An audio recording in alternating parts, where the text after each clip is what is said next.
بسم اللہ الرحمن الرحیم۔ السلام علیکم ورحمۃ اللہ۔ وزیر اعظم کے ملک سے فرار ہوتے ہی آخرکار فوج نے کنٹرول سنبھال لیا ہے اور فوج نے عوام کو مذاکرات کی دعوت دے دی ہے۔ یہ ہے وہ خبر جو کہ اس وقت نیپال سے سامنے آئی ہے اور پاکستان کے اندر اس وقت بڑی ڈسکس ہو رہی ہے، کیونکہ پاکستان کے اندر حالات بالکل اسی طرح سے ہیں، ملتے جلتے ہیں۔ ان کے اندر ایک کمپیریزن موجود ہے، مماثلت موجود ہے۔ حالانکہ کمپیریزن کرنے میں، مماثلت کرنے میں یہاں پر جو طاقت کے ایوان ہیں، تو طاقتور لوگ ہیں اور جتنی یہاں پر انٹیلیجنسیا موجود ہے، وہ تمام کی تمام اس سے خطراتی ہیں، گھبراتی ہیں، ان کی جان جاتی ہے کہ جہاں کہیں بھی، وہ چاہے بنگلہ دیش کے اندر، وہ چاہے اس کے نیپال کے اندر اگر انقلاب آتا ہے تو اس کو پاکستان کے اندر ہم نے نہ تو ڈسکس کرنا ہے، نہ پاکستان کے اندر اس کو جوڑنا ہے۔ اب یہاں تک خبر سامنے آ گئی ہے، پہلے آپ خبر سن لیں، پھر آپ امیجن کریں کہ پاکستان کے اندر اس وقت ڈر کتنا ہے، خوف کتنا ہے، ان کو پبلک سے، عوام سے، عمران خان سے، پی ٹی آئی سے۔ خبر یہ سامنے آئی کہ پاکستان کے اندر اب میڈیا میں کم از کم یہ جو مین اسٹریم میڈیا ہے، ڈیجیٹل میڈیا کے اوپر تو یہ پابندی لگا نہیں سکتے، اس کے اوپر تو ان کا کنٹرول نہیں ہے۔ بڑا ان لوگوں نے پیکا قانون اور ایف آئی اے اور فلانا ادارہ اور یہ قانون وہ قانون، اس کا سہارا لے کے انہوں نے ڈیجیٹل میڈیا کو کنٹرول کرنے کی تابڑ توڑ کوشش کی، لیکن ناکام رہے۔ اب انہوں نے مین اسٹریم میڈیا کے اوپر یہ خبر پھیلاتی ہے کہ جو کوئی بھی نیپال کے انقلاب کے بارے میں بات کرے اور اس کو پاکستان کے ساتھ کمپیئر کرے، ملائے، دیکھیں پاکستان کے ساتھ کمپیئر کرنا، اس کے ساتھ لنک کرنا تو بڑی دور کی بات ہے۔ اب اس کے اوپر بات کرنا، اس خبر کو چلانا، اس خبر کو یہاں پر شیئر کرنا، اس کے اوپر بھی پابندی لگا دی گئی۔ اب پہلے حالات کیا بنے، پھر اس کے بعد آپ یہ پابندی کیوں لگی، کمپیریزن کیا بنتا ہے، ڈر کیا، خوف کیا، آپ نے اس پوری سچویشن کو سمجھنا، آپ کو اندازہ ہو جائے۔ یہ ذرا آپ مناظر چیک کریں، دیکھیں آپ نے یہ سارے مناظر دیکھے ہیں جو آپ کو نظر آ رہے ہیں پوری دنیا کے اندر اس وقت، سوشل میڈیا سمیت ہر پلیٹ فارم کے اوپر آپ کو نظر آتے ہیں۔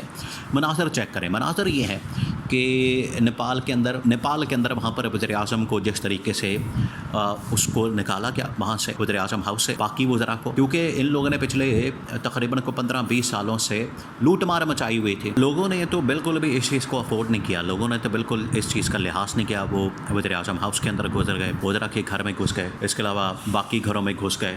اب عوام جو ہے وہ جس طرح سے بپھر جاتی ہے، عوام جس طریقے سے احتساب کرنا چاہتی ہے، ان کا حساب کتاب کرنا چاہتی ہے، وہ تو یہ سب کانٹیننٹ کے لیے، اس علاقے کے لیے، اس خطے کے لیے آپ کو پتہ ہے کہ ایک بڑی اب عوام کے اندر یہ ایک لہر جاری ہے، وہ اب برداشت نہیں کرتے۔ انہوں نے دیکھ لیا ہے اصل میں یہ جو جنریشن ہے، جس کو جن زی جنریشن کہا جا رہا ہے، جنریشن زیڈ، یہ جو جنریشن آئی ہے جو اس وقت 25 سال سے 30 سال کے درمیان ہے، یا 25 سے 35 کے درمیان ہے، انہوں نے جو پچھلا 10-15 سال کا عرصہ گزارا ہے، انہوں نے بڑا ایکٹیو گزارا ہے۔ ان کے پاس ہر چیز کی انفارمیشن آ رہی ہے، ہر چیز کے، واٹس ایپ کے اوپر، فیس بک کے اوپر، ٹویٹر کے اوپر، اور ٹک ٹاک کے اوپر، انسٹاگرام کے اوپر، یوٹیوب کے اوپر، یعنی کوئی ایسا آدمی اس وقت موجود نہیں دنیا کے اندر جس کے پاس یہ والے سوشل میڈیا پلیٹ فارم نہ ہوں۔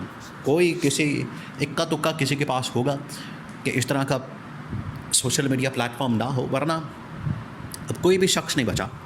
تو جو تو نکل گئے ہیں 40-50 سے اوپر، ان کو تو اب اس چیز سے پرواہ نہیں، وہ تو کہتے ہیں کہ ٹھیک ہے ہم نے اپنی اننگز کھیل لی۔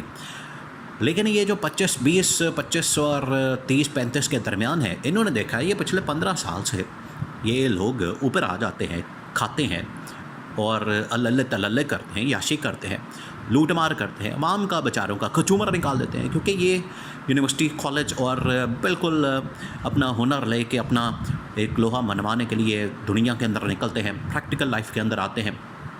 20 سال کی عمر میں، 25 سال کی عمر میں وہ آ کے دیکھتے ہیں یہاں پر تو حالات کچھ اور ہیں، یہاں پر نظام کوئی اور چلا رہا ہے، ہمارے ہاتھ میں کچھ ہے نہیں، دنیا یہاں پر لوگ کھا رہے ہیں۔ اس وجہ سے وہ پھر بپھر جاتے ہیں، کہتے ہیں کہ ہم نے تو نہیں چھوڑنا پھر ان کو۔ یہی آپ کو اس وقت مظاہرہ نظر آتا ہے نیپال کے اندر، یہی نظر آیا آپ کو بنگلہ دیش کے اندر۔ اب اسی قسم کے حالات سوچ تو دیکھیں پاکستان کے اندر بھی اس قسم کی پائی جاتی ہے۔ یہاں پر لوگ کیا کرتے ہیں، یہاں پر پولیٹیکل پارٹیز کو یہ خاص طور پر لمیٹڈ کمپنی بناتی ہے۔ شریف خاندان نے، زرداری خاندان نے، نون لیگ اور پیپلز پارٹی نے، اور پی ٹی آئی پچھتے بچتی ہے۔ پی ٹی آئی آپ کو پتہ ہے بڑی اسٹرگل کرتی ہے، ایفرٹ کرتی ہے، عمران خان لیڈ کرتا ہے اس پورے معاملے کو، اور عمران خان کیونکہ لیڈ کر رہا ہے، اس وجہ سے عمران خان کے اندر یہ آج بھی اس چیز کی، انقلاب کی ایک لہر موجود ہے۔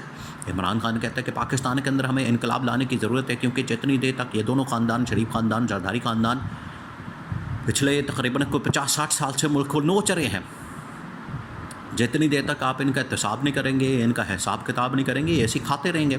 تو ان کا حساب کرنا، ان کی لوٹ مار کا حساب کرنا بڑا ضروری ہے. تو یہ عمران خان بات کرتا ہے تو لوگ اس کی بات کو سنتے ہیں، اس کے ساتھ جڑ جاتے ہیں، اپنے آپ کو ریلیٹ کرتے ہیں، لوگ اس بات پر لبیک کہتے ہیں. تو وہ جب باہر آتے ہیں، یہ پچھلے احتجاج جب بھی عمران خان نے کال دی، تو یہ سارا کچھ اب سامنے آ رہا ہے.